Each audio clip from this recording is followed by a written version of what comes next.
बोलो हरिवंश महापुराण की जय। बोलो विष्णु भगवान की जय। गजाननं भूतगणाधिसेवितं कपित्थजम्बुफलचारुभक्षणम् उमासुतं शोकविनाशकारकम् नमामि विघ्नेश्वर पादपङ्कजम्। गुरुर्ब्रह्मा गुरुर्विष्णु गुरुर्देवो महेश्वराय गुरुर्साक्षात् परब्रह्म तस्मै श्री गुरुवे नमः।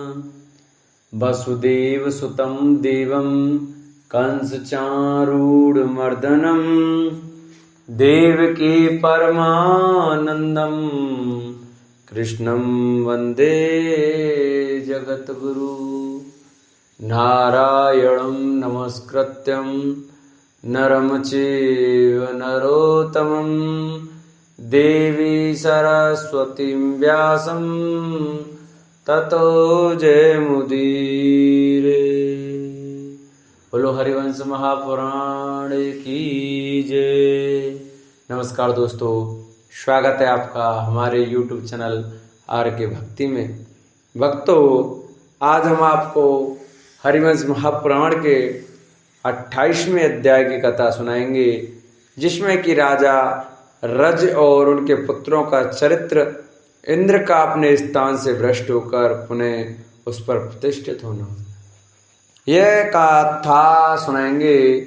जो भक्त हमारे चैनल पर नए आए हैं वो हमारे चैनल को सब्सक्राइब करें, वीडियो को लाइक करें और कमेंट में हरिवंश महापुराण की जय अवश्य लिखें।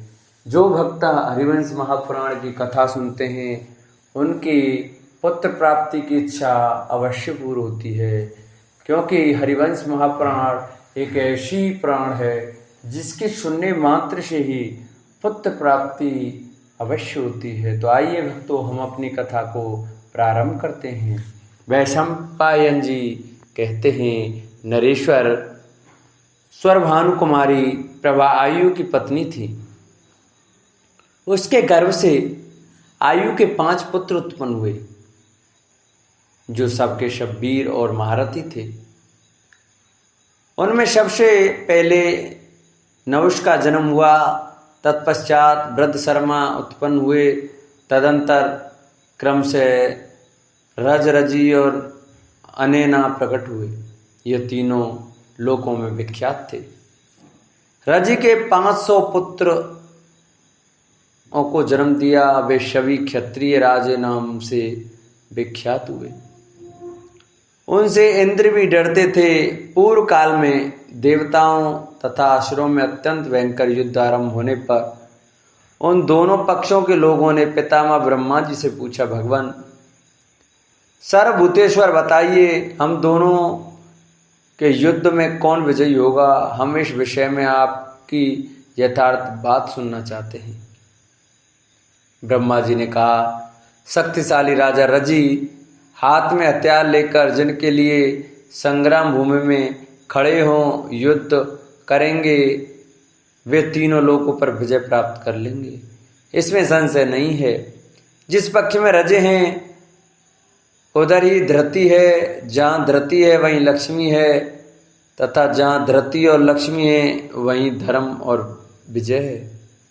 भरत कुलभूषण जन्मेजय रज की विजय के विषय में ब्रह्मा जी के ऐसा कहने पर देवता और दानव प्रसन्न हो अपनी अपनी विजय चाहते हुए रजी का वर्णन करने के लिए उनके पास गए।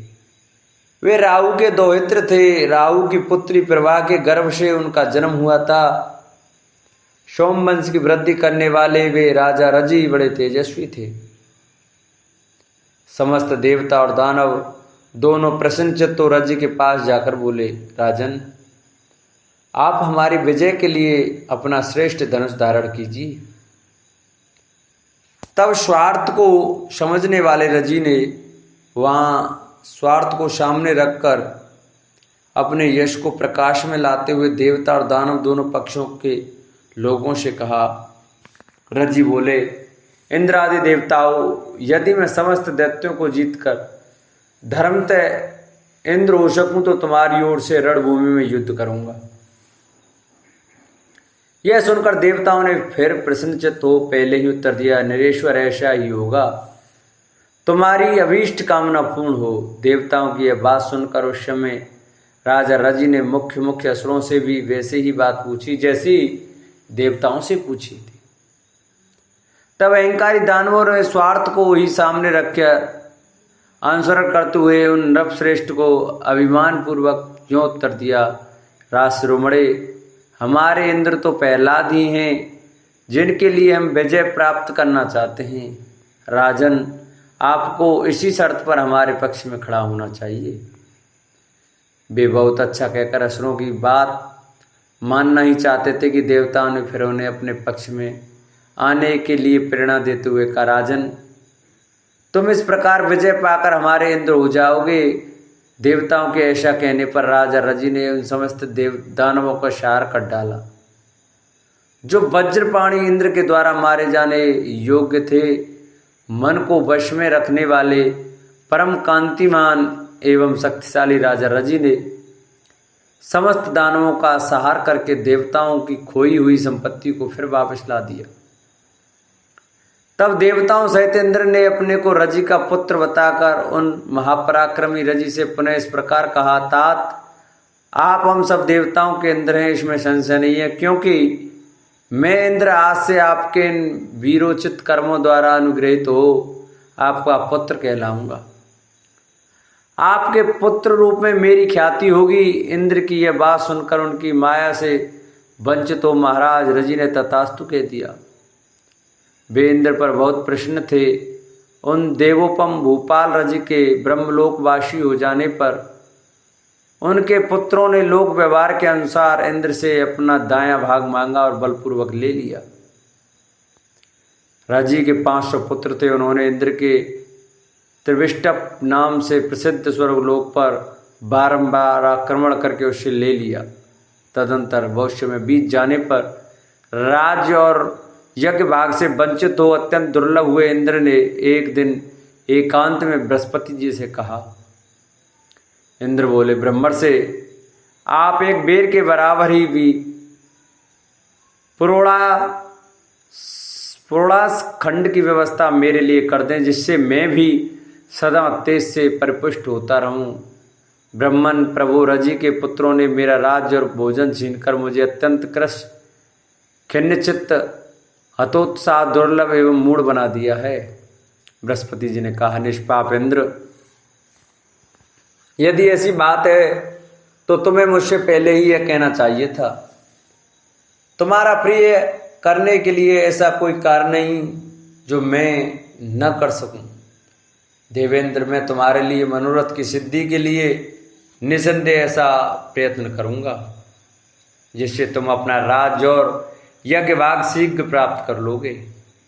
तात, तुम जैसा चाहते हो वैसा ही करूंगा, तुम्हारा मन व्याकुल ना हो। ऐसा कहकर बृहस्पति जी ने उस समय इंद्र के तेज को बढ़ाने वाले कर्म का अनुष्ठान किया। द्विजश्रेष्ठ बृहस्पति ने रजी के पुत्रों की बुद्धि में मोह उत्पन्न करने के लिए ऐसे शास्त्र का निर्माण किया जो नास्तिक बात से परिपूर्ण तथा धर्म के प्रति अत्यंत द्वेष उत्पन्न करने वाला था। केवल तर्क के आधार पर अपने सिद्धांत का प्रतिपादन करने वाले शास्त्रों में वह उत्कृष्ट माना गया है। बृहस्पति का वह नास्तिक दर्शन दुष्ट पुरुषों के ही मन को अधिक भाता है। धर्म प्रधान पुरुषों को बातचीत के प्रसंग में भी उसकी चर्चा नहीं सुहाती। बृहस्पति के उस शास्त्र को सुनकर वे मंद बुद्धि रजिपुत्र पहले के धर्मशास्त्रों से सदा द्वेष रखने लगे। वक्ता का यह न्याय रहित मत उन्हें बहुत उत्तम जान पड़ने लगा। उसी अधर्म से वे सब पापी नष्ट हो गए। इस तरह बृहस्पति जी की कृपा से त्रिलोकी का वह दुर्लभ राज्य पाकर इंद्र बड़े प्रसन्न हुए। वे रजी के पुत्र जब नास्तिकवाद का आश्रय ले विवेक शून्य रागोन्मत धर्म के विपरीत चलने वाले ब्रह्मद्रोही शक्तिहीन और पराक्रम शून्य हो गए, तब काम क्रोध में तत्पर रहने वाले उन समस्त राजपुत्रों को मारकर इंद्र ने देवताओं का ऐश्वर्य और उत्तम स्थान प्राप्त कर लिया। जो इंद्र के अपने स्थान से भ्रष्ट होने और पुनः उस पर प्रतिष्ठित होने के इस प्रसंग को सुनता और अपने हृदय में धारण करता है, उसके मन में कभी दुर्भावना नहीं होती। इस प्रकार श्री हरिवंश महापुराण के अंतर्गत हरिवंश पर्व में आयु के वंश का वर्णन विषयक 28वां अध्याय पूरा हुआ। बोलो हरिवंश महापुराण की जय। जिन भक्तों को हमारी वीडियो, हमारी कथा अच्छी लगी हो, वो हमारी वीडियो को ज़्यादा से ज़्यादा शेयर करें। जो भक्त हमारे चैनल पर नए आए, जो हमारी वीडियो नए देख रहे हैं, जिन्होंने हमारे चैनल को सब्सक्राइब नहीं किया, वो हमारे चैनल को सब्सक्राइब करें, वीडियो को लाइक करें और कमेंट में हरिवंश महापुराण की जय अवश्य लिखें। बोलो हरिवंश महापुराण की जय।